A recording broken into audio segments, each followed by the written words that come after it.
Alright guys, and welcome to another one of my tutorial videos. In today's tutorial video I am going to be teaching you how to create a bubble gum blowing animation that you can put wherever you want on the mouth. It doesn't have to be a bubble, it could be whatever you want, but I'm just going to show you the basis of how it's made and how it's done so you can do it for yourself and put it on your own avatars if you want. So as you can see here right now, I've got my lovely stream girl model that I've made for a previous stream. You can check me out on twitch.tv, the Mr. Spaghetti. I do try and stream Vrchat model creation every so often, but I digress. So let's get into it. Nice and easy. We first off start by right-clicking in your scene, creating an empty game object, and we're just going to rename this empty game object just by hitting F2 and type it bubble. Cool. I've zoomed out from my model here, not that it matters too much. So now we can see at the moment that my empty game object is way off here in the distance, so we've got to make sure that the position's all zeroed out. So you want to come up here to where it has transform and do 0 on all the positions so that it's at the base of her feet. It doesn't matter exactly where it is, but you want to make sure that at least all that sort of stuff is zeroed out. So I'm just going to roughly put it about at her mouth height. It doesn't have to be exact, we can move that later on. Okay, now that we've got our bubble empty game object, next thing we're going to do is right click bubble, come down to 3D object, and then create a sphere. Okay, so at the moment you can see the sphere completely covers her face. That's totally fine because we're going to fix all that through an animation. So what we're going to do now is first off we're going to get rid of this sphere collider because we don't want the collider to play up with anything. Okay, and then we're going to make this look more like a piece of bubblegum or a bubble that you might blow. So in this particular case I want the classic pink bubblegum. So the only thing that I've got extra from bare assets of just downloading VRC SDK and my avatar is I downloaded Pyomi's shader. So it's a free shader you can get through his Discord. I will put a link to it in the description below. But yes, you can get it from his server in the downloads. He does update it every now and then, but at the moment I think this is like 5 point something. So all you need to do it is we right click in here, just in a folder I've made called bubblegum. I'm going to create a new material. I'm going to name it bubble as well. Alright, we're going to come across to our shader. I'm going to go Pyomi, Toon, Advanced, and Opaque. Alright, so now, at the moment we've got a white bubble. It doesn't look very bubblegummy. So what we're going to do is we're going to come down to, actually first off we're going to go to lighting. We're going to zero out our shadows, so I need to bring this across a little bit. So at the moment it's 0.2. We want to take that to 0 because I don't want any shadow strength on my bubble. You guys can do what you want with that. And then I need reflections, and I want to add a matte cap to this. This is how we get it to make it look more bubbly. So now we're going to go here, click in here. We're going to type in matte. Alright, we have all these glorious orbs that a lot of people don't know what to do with because they've never dealt with matte caps. So in this particular case, I want this almost skin looking one. So we're going to click on that. Okay, we've got a bubble. Okay, it's a bit dark, but that's fine. We'll fix it up. So we're going to come down here, and I'm going to get rid of this replace with. Okay, bring it down so it's I don't know, about 0.1, 0.01, like that. Add a multiplier in. Add the matte cap in itself, so we get more of a pinky sort of pale one. And then we're going to come up and I'm going to play with the actual main color of it a little bit so I can get it a bit more iridescent pinky. So there you go. That looks more bubblegum-esque. I mean, I could go through here and I could add things like sparkles and stuff to it, but we just want a plain old bubblegum for the moment. Alright, so now that we've done that, we've done our thing, we've got our coloring all set up. We're going to come back to the sphere. Okay. And we're going to shrink the scale of the sphere so it starts off roughly small. So we want to go 0.001 on each of these. Cool. So it's tiny. It's there, but it's tiny. Alright. So now what we're going to do, alright, this is all that we have to do that's interesting. We're going to create an animation for it. So while we've got the bubble selected, okay, we're going to go to our animation tab. Now, if you don't know where the animation tab is, stutter, It is window, and then you come down here and you click animation, and then click animation again, and that'll pop this out in a separate thing like that, and then you can just drag it to wherever you want it on your workspace.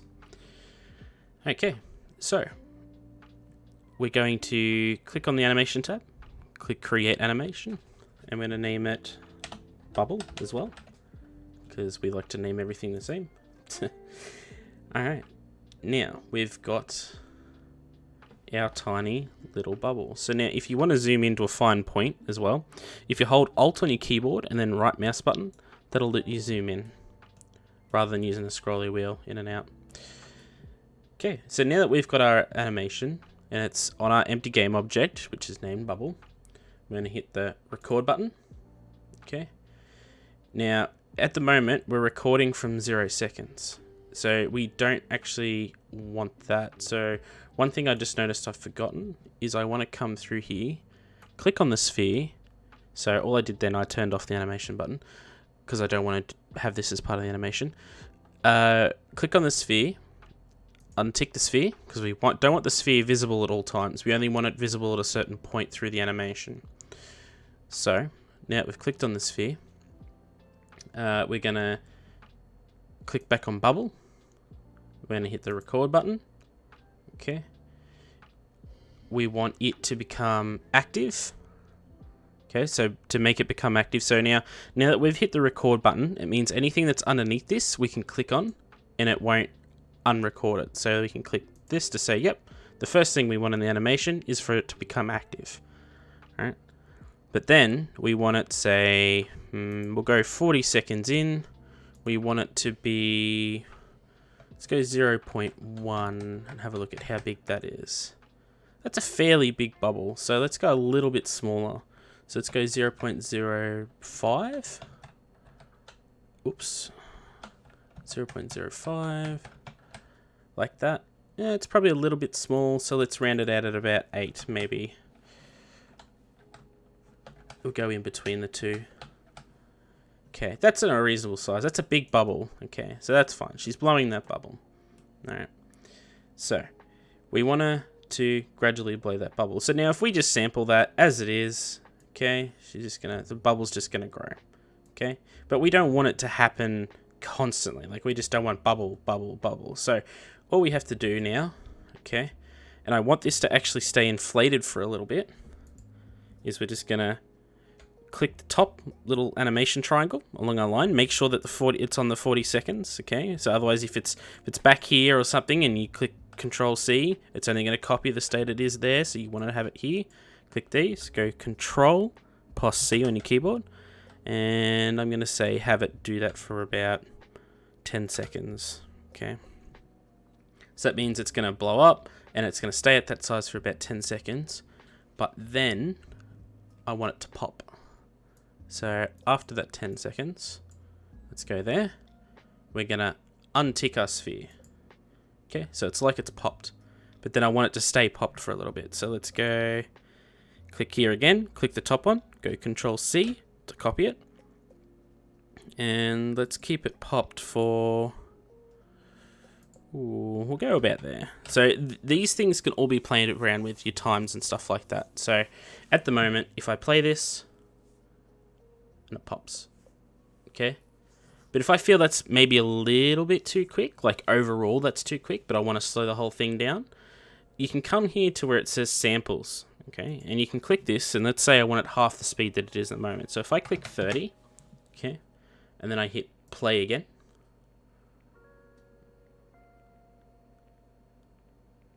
so it's still probably a little bit quick.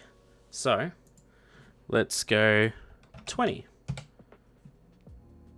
Okay.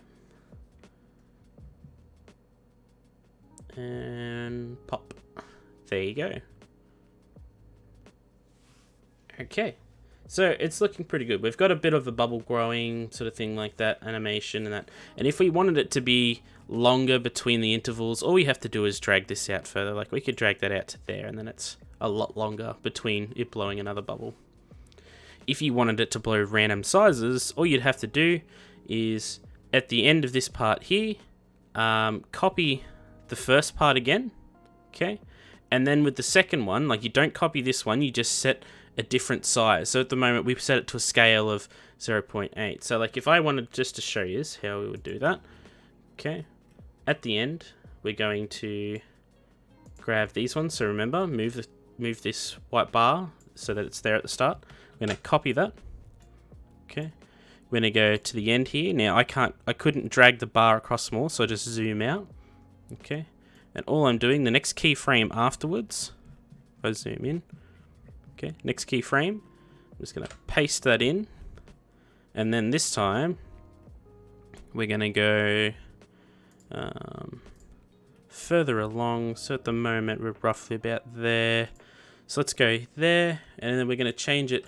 So we had 0.8 last time, so let's go 0.3 this time. So it's just a small bubble. 0.03, 0.03. Okay, and then we want it to stay like that for a little bit, so it's roughly about the same gap. Okay, and then all we need to do after that is uncheck it. We copy the uncheck again, move along because we want it to stay unchecked for a bit to about there. So now we've got two different sizes in our bubbles that are blown. We have a first one that's blown that's really big, stays popped. Then we blow another one, not quite as big, pop.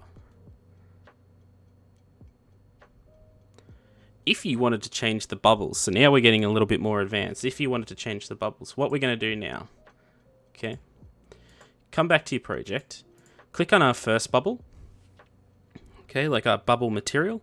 You're going to go Control+D to duplicate it. So now you've got bubble and bubble 1. And we're going to change this one to like a purple. So let's bring it around to here. And then let's bring it over here. So we've got a purple bubblegum now. Alright. So, first animation. Okay. We want the first animation to be pink. So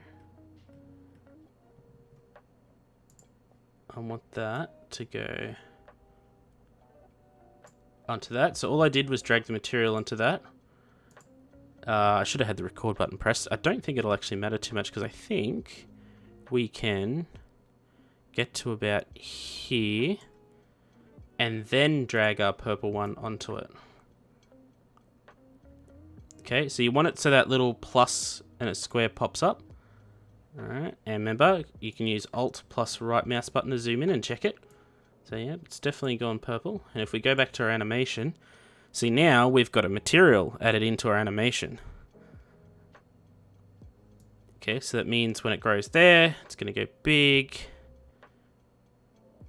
And then it'll go back to the start. So, if we go back to the start of our animation, oops, back to the start, hit play, with our first bubble that grows up. Okay, it's pink, big pink bubble, pops. Okay, then we got our second one that grows up, and it's a purple bubble this time, but smaller, and it pops. Might even shorten that back a little bit. Awesome, so now we have our animation. Right. So, one other thing we might notice, so if we just, I don't want to move the sphere, I want to move the game object. So if we put that roughly where her mouth is, okay, there might be something else you'll notice when I hit play on the animation. Oh, the bubble goes back into a mouth. So we need to do a little bit of editing with that, with the bubble. Okay, so we're going to uncheck that. And all we're going to do is hit record at the end of our bubble. So when our bubble's at the biggest point, okay, before it pops, we're going to go here, hit record. And all we're going to do is simply move the sphere away from the mouth a bit. So we want to move it so that it's about roughly where we would have it if we were blowing a bubble. Okay, just like that. Alright, and all we need to do is just copy that position. So this time, instead of clicking that to copy the whole row, we're just going to click on that little diamond there. It'll light up the first one and then the position diamond, and we're going to go Control C, move it over to here, and Control V. Alright, so now if we go back, hit play, our bubble grows out from the mouth and pops. But we'll need to do the same thing also for the second bubble, because at the moment you can notice the second bubble is actually away from the mouth. So we need to grab the position from our first one. So we need to copy this first position, move it over here to when the bubble first appears. Okay, Control V, so it's there at the mouth. And then we need to just hit play to see how big it gets. Okay, we know that that point there is when it's at its max.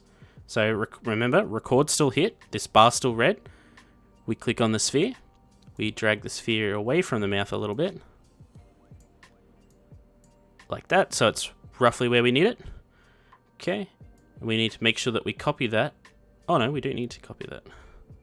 Yeah, that worked out fine. Okay, and now we just test it again. So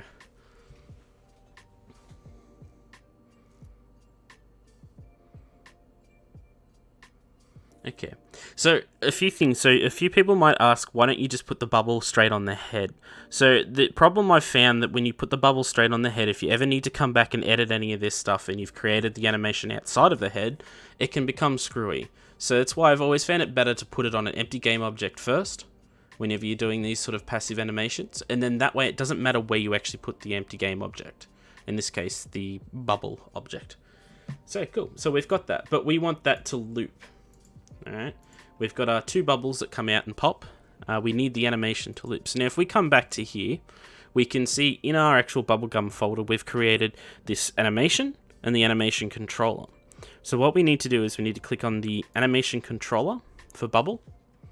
We need to come up the top and click on animator. Now if animator's not there for you, you can go up to window, and I believe it's also under animation and animator. Okay.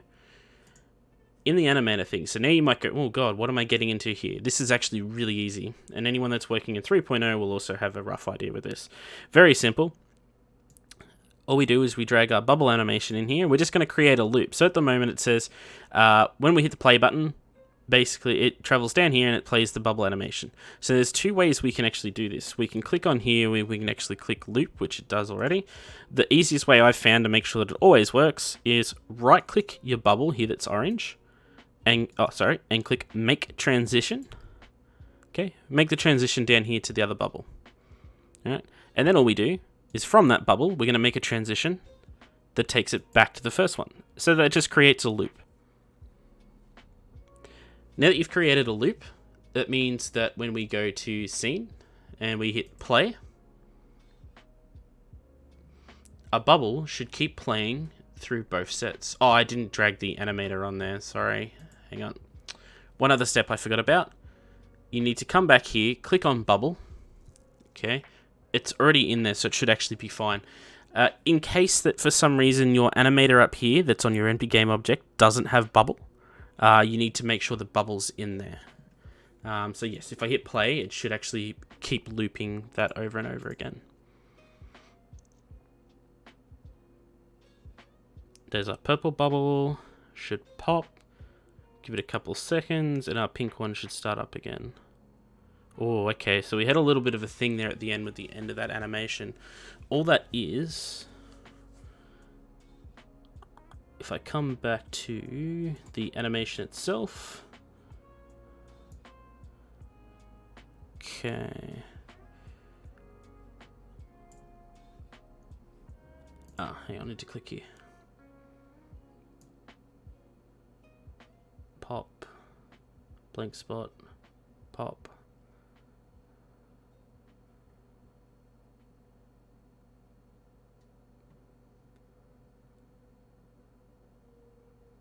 I think I need to put a bit of a blank spot in front of it. So all I'm going to do is highlight all of this,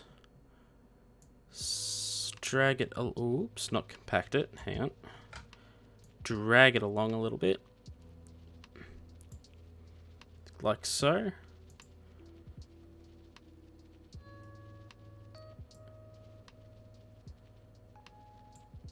Then at the start, I don't want any of that to be active. Sphere does not need to be active.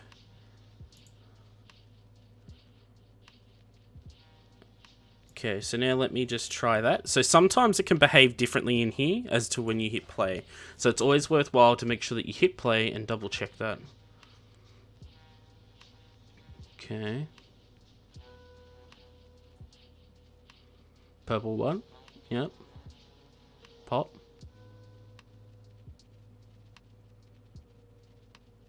There we go. Perfect. So because we actually created a bit of empty space here in front, we didn't actually probably need that much, but because we created a bit of empty space, we can actually drag this back a little bit as well.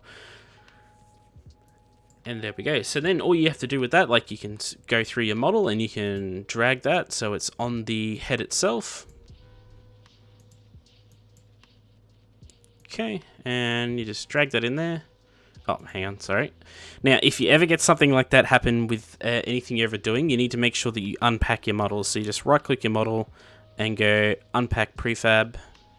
Okay, then you should be able to drag your bubble animation into there. And then if you hit play, should all be good.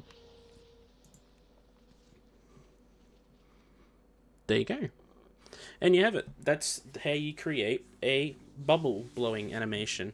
Now, you could do heaps of things, and you don't have to have these as bubblegum. You could have actual physical bubbles that come out from the mouth. All you would have to do, same sort of thing, you would start them off small, make them big, but instead of having them just come straight out, you might have the animation where they go up like that. And you would just create multiple that appear and go up. Yeah, so that's an easy animation of an easy bubble blowing. It's not very centered, but that's fine. We can just move this over here. So yeah, if you ever need to recenter something or you need to reposition something, don't forget you can always move around your empty game object. Don't try and move the sphere itself, because as soon as you hit play on the animation, it'll revert back to where it's supposed to be because of what we created in the animation. So I hope this helps you guys. It's just a short one for today. I'm going to come back with more. Do remember, if you do like this sort of stuff and you want to hear more, do leave me comments what you guys would like me to show you, just simple little things like that. Or if you want to see other little things that I've come up with over the time, yeah, I can show you those as well. But yeah, do hit me up with a subscribe on YouTube and that sort of stuff. Do give me a follow on Twitch. I don't get to stream much at the moment because of my health and stuff. I will be returning to that as soon as I'm all better. But yeah, I hope you guys enjoyed the video, and I will catch you guys on the next one. Oh, and all this sort of stuff, I'll prefab all this and it'll be down in the description if you guys can't be bothered doing it yourself. Alright, enjoy guys. Bye.